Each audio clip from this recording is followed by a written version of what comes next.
சாக்கு இருக்கா, அதில் ஹோல்ஸ் இருக்கான்னு பார்த்துக்குங்க.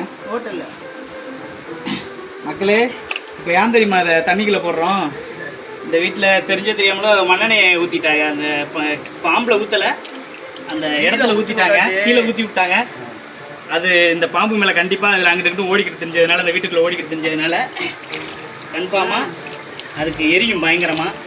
அதனால் இதை வந்து பக்கெட்டில் போட்டு இப்போ கழுவிக்கிட்டு இருக்கிறோம்.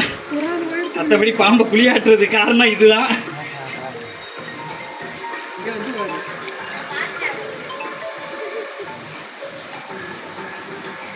வந்து பாரு. கட் பண்ணிக்க.